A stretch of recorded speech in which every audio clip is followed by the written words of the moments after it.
Et bonjour tout le monde. J'ai eu envie de vous proposer cette année un calendrier de l'Avent un peu particulier parce que j'aime bien le calendrier de l'Avent, je trouve ça marrant. Et du coup, l'idée m'est venue de vous proposer tous les jours une petite lecture d'un extrait d'un livre que j'aime bien. Alors ça va être des réflexions, ça va être peut-être des romans, ça va être peut-être de la poésie. J'en sais rien encore, ça vient au fur et à mesure.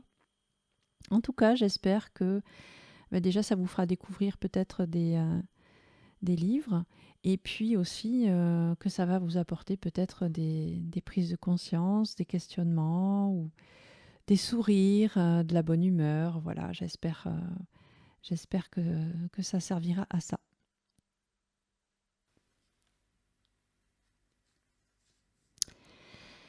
Alors aujourd'hui, alors c'est encore un texte de Osho, mais cette fois-ci tiré du tarot de la transformation. D'ailleurs, c'est la carte que j'ai tirée, qui est la carte numéro 35, la maîtrise des humeurs. Donc en fait, Osho nous explique un peu ce que c'est la maîtrise des humeurs. Et il raconte une histoire dans le commentaire, et c'est cette histoire que je vais vous lire. Vous la connaissez peut-être déjà, mais c'est une bonne piqûre de rappel en général, de réentendre ça. Voilà.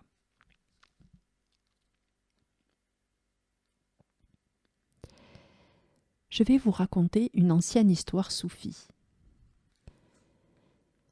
Un roi s'adressa aux sages de sa cour. « Je me fais faire une très belle bague sertie d'un diamant magnifique. Je voudrais y faire cacher à l'intérieur un message qui me serait utile dans une situation désespérée. Il doit être très court, afin qu'il puisse se cacher sous le diamant. » C'étaient tous des hommes sages, de grands érudits. Ils étaient capables d'écrire de grands traités. Mais il fallait trouver un message de pas plus de 2 ou 3 mots qui puisse l'aider dans une situation désespérée. Ils réfléchirent, se penchèrent dans leurs livres, mais ne purent rien trouver. Le roi avait un vieux serviteur qu'il considérait presque comme son père. Il avait été le serviteur de son père avant d'être le sien. La mère du roi était morte très tôt, et c'était ce serviteur qui l'avait élevé. Aussi, n'était-il pas considéré comme un domestique. Le roi avait un immense respect pour lui. Le vieil homme lui dit : « Je ne suis pas un sage ni un savant, ni un érudit, mais je connais le message, car il n'y en a qu'un. Personne parmi ces gens ne peut te le donner. Seul un mystique, un être réalisé, peut te le confier. Durant ma longue vie au palais, j'ai rencontré toutes sortes de gens, et même une fois un mystique. C'était aussi un invité de ton père, et je fus mise à son service. Alors qu'il partait, dans un geste de reconnaissance pour tous les services rendus, il me donna ce message. Et il l'écrivit sur un petit bout de papier qu'il plia et donna au roi en disant : « Ne le lis pas. Garde-le caché dans la bague. Ne l'ouvre que lorsque tout le reste aura échoué, quand il n'y aura plus aucun espoir. » Ce moment arriva vite. Le pays fut envahi et le roi perdit son royaume. Pour sauver sa vie, il s'enfuit à cheval, poursuivi par les cavaliers ennemis. Il était seul et ils étaient nombreux. Il arriva à un endroit où le chemin s'arrêtait. C'était une voie sans issue, une falaise surplombant une profonde vallée.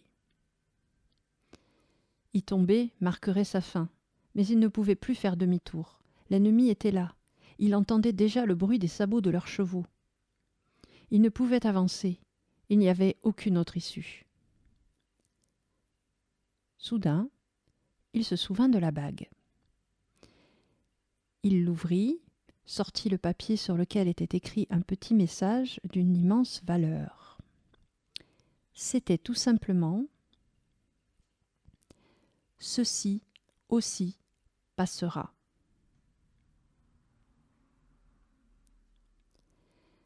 Un immense silence descendit sur lui alors qu'il lisait cette phrase.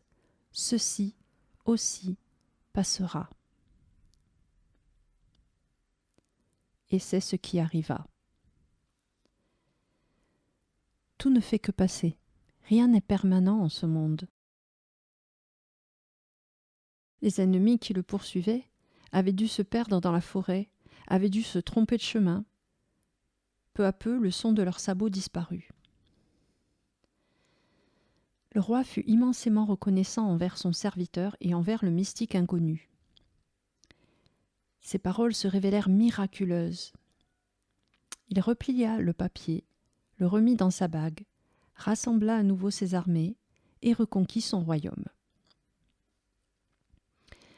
Le jour où il entra victorieux dans la capitale, il y eut une immense célébration dans toute la ville, de la musique, de la danse, et il se sentait si fier de lui. Le vieil homme qui marchait à côté de son char lui dit « C'est encore le bon moment de relire ton message. »« Que veux-tu dire ?» lui répondit le roi. « À présent, je suis victorieux, le peuple m'acclame. Je ne suis pas désespéré.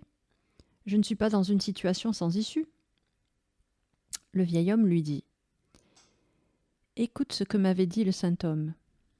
Ce message n'est pas seulement fait pour le désespoir, mais aussi pour le bonheur.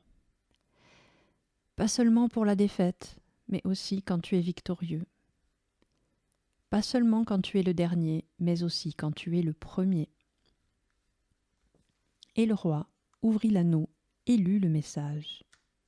« Ceci aussi passera. »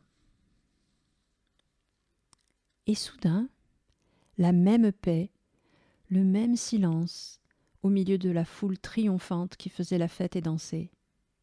Mais sa fierté et son ego avaient disparu. Tout passe. Il invita son vieux serviteur à monter sur le char et à s'asseoir à ses côtés. Il lui demanda « Y a-t-il quelque chose de plus ?»« Ceci aussi passera.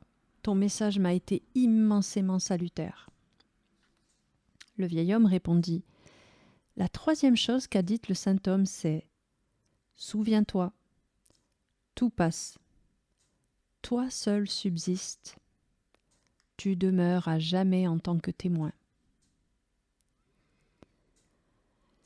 Tout passe, mais vous persistez. Vous êtes la réalité. Tout le reste n'est qu'un rêve. De beaux rêves, des cauchemars. Peu importe. Ce qui importe, c'est celui qui est conscient du rêve. L'unique réalité, c'est le témoin.